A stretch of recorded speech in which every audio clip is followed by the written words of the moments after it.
Hello everyone, আজকে আশা করছি এই থালাটা দেখে প্রত্যেকেই বুঝতে পারছো যে কি আমি দেখাতে চলেছি তোমাদেরকে। কারণ খুব কম বাঙালি রয়েছে যারা এই থালাটাকে চেনে না।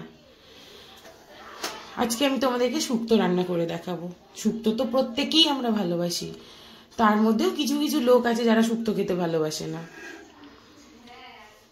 এই দেখো, শুক্তোর জন্য নিয়েছি হচ্ছে আমি বিনস, রাঙালু, উচ্ছে, আলু, শিম, পেঁপে, সজনা ডাঁটা, এটা হচ্ছে কাঁচকলা, গাজর, মূলো, আর বেগুনটা ওখানে ধরিনি তাই বেগুনটা এখানে আছে। এটা হচ্ছে বড়ি, এটা কিন্তু হিং বড়ি। এগুলো হচ্ছে সবজি। আর মশলা যা যা লাগবে সেটা হচ্ছে রাঁধুনি আর আদা আমি একসঙ্গে বেটে রেখেছি। এটা হচ্ছে পোস্ত বাটা, এটা সর্ষে বাটা, ঘি, নুন, চিনি, একটা ভাজা মশলা, ফোড়নের জন্য 5 ফোড়ন, তেজপাতা, 2টো শুকনো লঙ্কা। আর অবশ্যই শুক্তোর জন্য লাগবে হচ্ছে সর্ষের তেল, আর মেন জিনিস আর একটা হচ্ছে দুধ। তো এগুলোই আমার শুক্তো বানানোর ইনগ্রিডিয়েন্টস, জিনিসপত্র। তো চলো এখন আমি সমস্ত কটা সবজি ভেজে ভেজে তুলে রাখবো, তারপর তোমাদেরকে দেখাচ্ছি। শুক্তোয় আমি যে তোমাদেরকে এই ভাজা মশলাটা দেখিয়েছিলাম, এই ভাজা মশলাটা করতে যা যা লাগবে সেটা হচ্ছে এইগুলো, তোমরা একটু দেখে নাও। এইটুকুনি মশলার জন্য এতটুকু করেই লাগবে। এই মশলাগুলোকে তোমরা এই শুকনো খোলায় এইভাবেই ভেজে নেবে, নিয়ে মিক্সিতে শিলে যে যেটাতে ইচ্ছে এইভাবে গ্রাইন্ড করে নেবে। এই ভাজা মশলাটা কিন্তু না দিলে শুক্তো পুরো অসম্পূর্ণ, তাই এটা মাপ আমি দেখিয়ে দিলাম। তোমাদেরকে আর আলাদা করে সবজি ভাজানো কি দেখাবো, তাও আমি একটু আধটু দেখিয়ে দিচ্ছি। সমস্ত সবজিগুলোকে আমি ভেজে নেব। তার জন্য যা লাগবে, কড়াই আমি তেল দেব, তেলটা গরম হোক। দেখো তেলটা খুব ভালো করে গরম হয়ে গেছে। এখন আমি এর মধ্যে দেব হচ্ছে আলুগুলো। আচ্ছা, তোমাদেরকে বলে রাখি, সব সবজি একসঙ্গে ভাজবে না। যেই যেই সবজিগুলো সিদ্ধ হতে দেরি হবে, যেমন আলু, পেঁপে, গাজর আর মূলো, এইগুলো একসঙ্গে তোমরা ভেজে নিতে পারো, কিন্তু বেশ ভালো করে লাল লাল করে ভেজে নেবে। শুক্তোয় কিন্তু সবজি একসঙ্গে পড়ে না, পাট পাট করে দিতে হয়। তো এখন আমি এই 4 রকম সবজি একসঙ্গে ভেজে নিচ্ছি। কি কালারফুল দেখতে লাগছে না? এগুলো ভাজা হতে থাক, তারপর তোমাদের আবার দেখাচ্ছি। দেখো সবজিগুলো কিন্তু একদম লাল লাল করে ভাজা হয়ে গেছে। এবার আমি এগুলোকে তুলে নেব।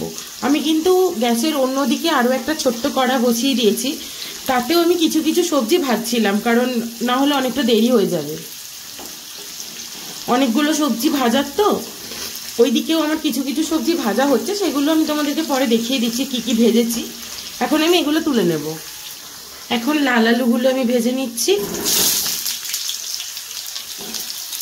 এটা ভাজা হোক। আচ্ছা, ওইদিকে ছোট যে কড়াটায় আমি সবজি ভাজছিলাম সেটাই ভাজা হতে থাক। এখানে আমি মশলাগুলো তোমাদেরকে কষানো দেখাই। আচ্ছা, যে তেলটা আমার সবজি ভেজে এক্সট্রা ছিল তার মধ্যে এখন আমি দেবো হচ্ছে আদা আর রাঁধুনি বাটাটা।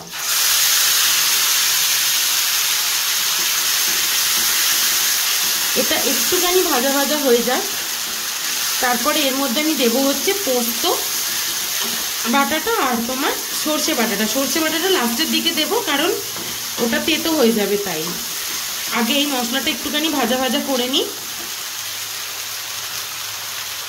এবারে এর মধ্যে আমি এই পোস্ত বাটাটা দিয়ে দেবো।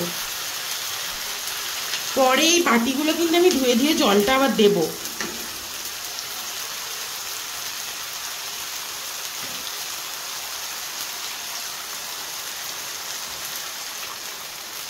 একটুখানি আমি আদা বাটিটা ধুয়ে জলটা দিলাম, একটু কষানোটা হোক ভালো করে, তারপরে আবার বাকি মশলাটা দিচ্ছি। একটু তেলটা ছেড়ে যাক। দেখো এই মশলাটা থেকে তেলটা বেরিয়ে বেরিয়ে এসছে। এখন আমি দেবো হচ্ছে সর্ষে বাটাটা। ওই 2 চামচ মতো সর্ষে বাটা ছিল।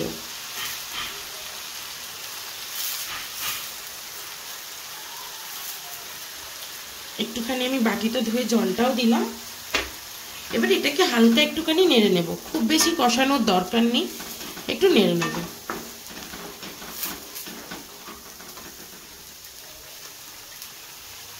পোস্ত বেটে যেটুকুনি ছিল বাটির মধ্যে সেটাকেও আমি ধুয়ে দিয়ে দিচ্ছি।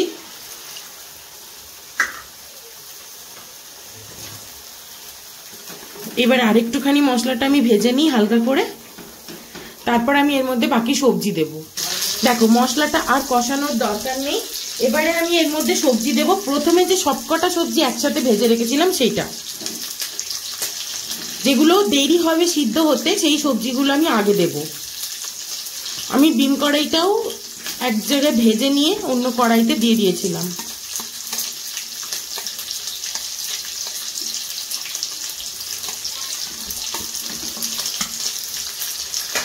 এটা দিয়ে আমি একটুখানি নেড়ে নেব, তারপরে এর মধ্যে আমি জল দিয়ে দেব। দুধটা আরো কিছুক্ষণ পরে দেব, সব সবজিগুলোর সাথে যাতে মশলাটা ভালো করে মিশে যায় সেরকম ভাবে একটু ভালো করে কষিয়ে নিই। দেখো এটা অনেকটা হয়ে গেছে, আর আমার কষানোর দরকার নেই। এবারে আমি এর মধ্যে দিয়ে দেবো জল, আরো একটু জল লাগবে। এই দেখো আমি জলটা দিয়ে দিয়েছি, এটা এবার ফুটতে থাকুক। ফুটে গেলে আমি নুনটা পরিমাণ মতো দিয়ে এটা ঢাকা দিয়ে দেবো, এটা সিদ্ধ হবার জন্য। তো এটা ফুটুক, তারপর বাকি জিনিস দিয়ে দেখাচ্ছি। দেখো এটা কত সুন্দর ফুটছে। এবার আমি এটাকে গ্যাস কমিয়ে ঢাকা দিয়ে দেব। আমি এটা ঢাকাটা দিয়ে দিলাম, দিয়ে এবার গ্যাসটা কমিয়ে দেব। এটা এখন মোটামুটি 50% মতো সিদ্ধ হওয়া পর্যন্ত ঢাকা দেওয়া থাকবে। তারপর যে সবজিটা দেব সেটা হচ্ছে রাঙালু, ডাটা, শিম। দেখো এবার আমি ঢাকাটা খুললাম, সব সবজি অলমোস্ট 50% মতো সিদ্ধ হয়ে গেছে। এখন আমি এর মধ্যে দেব হচ্ছে রাঙালু, শিম আর কাঁচকলা, সজনা ডাঁটাটাও দিয়ে দিচ্ছি। সবকিছুই দিয়ে দিলাম, শুধু বেগুন আর উচ্ছেটা আমি পরে দেব। উচ্ছেটা তো একদমই নামানোর আগে। এটা একটুখানি আবার ঢাকা দিয়ে সিদ্ধ হবে। তারপরে আমি এর মধ্যে বড়িটা দেব, আর একটু সিদ্ধ হলে বড়ি দেবো, নাহলে বড়িটা একদম গলে যাবে। তোমরা একবার নুনটা কিন্তু চেক করে দেখে নিও। এটা আরেকটু ফুটে গেলে তারপরে আমি এর মধ্যে দেব দুধ। এটা আমি আবার ঢাকা দিয়ে দিচ্ছি। আচ্ছা এটা দেখো এখন সিদ্ধ হতে থাক। এখন আমি হাফ দুধ এর মধ্যে দেব, আর হাফ আমি পরে দেব। এতটা সবজির জন্য আমি এখানে হাফ লিটার দুধ নিয়েছি, মানে ওই 1 প্যাকেট দুধ। আমি আর হাফ দুধটা পরে দেব। আর 4-5 মিনিট পর আমি তখন এর মধ্যে বড়িটা দিয়ে দেব। এটা দুধ দিয়ে আবারও একটু ফুটুক, আমি ঢাকা দিয়ে দিচ্ছি। দেখো এটাও অলরেডি ফুটছে। এখন আমি এর মধ্যে বড়িগুলো দিয়ে দেব ভেজে রাখা।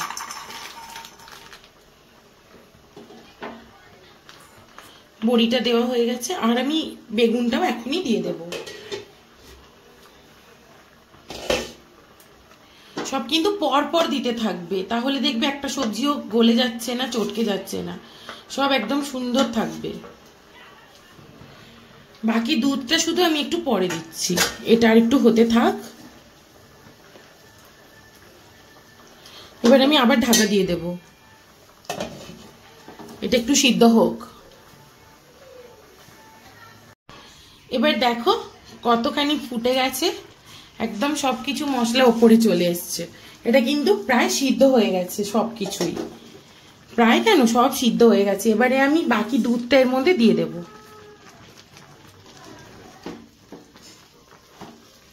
বড়ি টড়ি সব সিদ্ধ হয়ে গেছে। এবার বাকি দুধটা আমি ওপর থেকে দিয়ে দেবো, আর কিন্তু ঢাকা দেওয়ার দরকার নেই। ব্যাস এবার একটুখানি ফুটতে থাকুক সামান্য, তারপর আমি এর মধ্যে চিনি দেব, আর লাস্ট আমি এর মধ্যে একটা ফোড়ন দেব। এটা আরেকটু ফুটুক। এখন তোমরা এর মধ্যে পরিমাণ মতো নুন, চিনি এটা দিয়ে দেবে। চিনিটা খুব যেরকম তোমরা মিষ্টি পছন্দ করো সেরকমই দেবে। আমাদের বাড়িতে খুব মিষ্টি কেউ পছন্দ করে না, তাই আমি অল্প করে দিচ্ছি। এটা একটু ফুটে গেলে তোমরা নুন মিষ্টিটা চেক করে দেখে নিও। আচ্ছা, এটা এখন ফুটতে থাক, আমি এটাকে ওই দিকের ছোট গ্যাসটায় শিফট করছি। এখানে আমি তোমাদেরকে একটা ফোড়ন ভেজে দেখাবো, সেটা এর মধ্যে আমি দিয়ে ফোটাবো। একটুখানি এটা সাইড করে দিলাম। আমি এই ছোট্ট কড়াটা এখানে দিচ্ছি, এটা গরম হোক। দেখো কড়াটা গরম হয়ে গেছে, এখন আমি দেবো হচ্ছে এর মধ্যে একটু তেল, আর লাগবে না। তেলটা গরম হয়ে যাক, এর মধ্যে আমি দেবো তেজপাতা, শুকনো লঙ্কা আর 5 ফোড়ন। দেখো তেলটা খুব সুন্দর করে গরম হয়ে গেছে, এখন আমি এর মধ্যে দিলাম হচ্ছে 3টে শুকনো লঙ্কা, ছোট্ট ছোট্ট 2টো তেজপাতা। এটা একটুখানি ভাজা ভাজা হয়ে গেলে আমি দেবো হচ্ছে রাঁধুনি।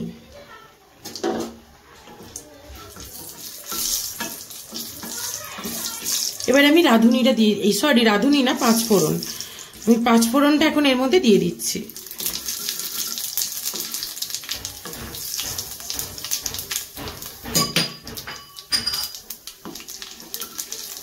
এটা একটু ভাজা ভাজা হয়ে গেলে আমি শুক্তোটার মধ্যে এটা ঢেলে দেব।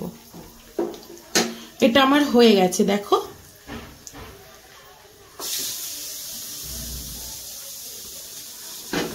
এই যে শুক্তোর কড়াইটা আমি নিয়ে নিলাম আবার। এবার এর মধ্যে আমি এই ফোড়নটা দিয়ে দেব। এটা আর একটু ফুটুক। পুরো ফোড়নটা আমি ভালো করে এর মধ্যে দিয়ে দিচ্ছি।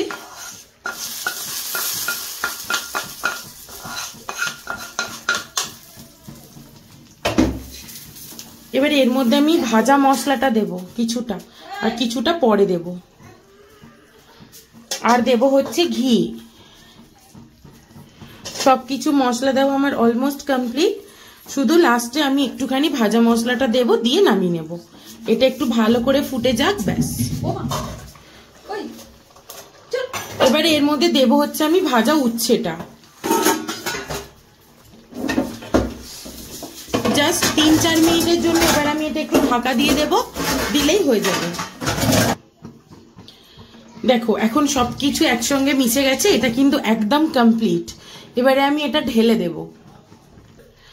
দেখো এটা হয়ে গেছে, আমি এখন এর মধ্যে ভাজা মশলাটা বাকিটা ওপর থেকে একটু ছড়িয়ে দিচ্ছি। এটা যখন তোমরা খাবে তখন একটুখানি ঘেঁটে নিয়ে খাবে।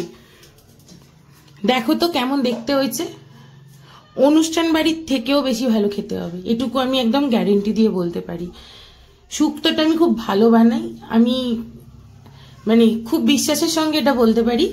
তো তোমাদের যদি আজকের এই রেসিপি ভালো লেগে থাকে তাহলে প্লিজ লাইক, কমেন্ট, শেয়ার আর সাবস্ক্রাইব করতে ভুলো না কিন্তু। আরও নতুন নতুন রেসিপি পেতে, কি কি তোমরা ভালোবাসো সেটা জানতে, কি কি রান্না তোমরা আরো পছন্দ করছো, কি কি দেখতে চাও সেগুলো জানতে আমাকে প্লিজ কমেন্ট করো। আমি চেষ্টা করব তোমাদেরকে সেই সব রান্নাগুলো করে দেখাতে। দেখো আমি কাছ থেকে একটুখানি তোমাদেরকে দেখাচ্ছি, কেমন হয়েছে প্লিজ জানিও। তাহলে আজকের জন্য চলো টাটা।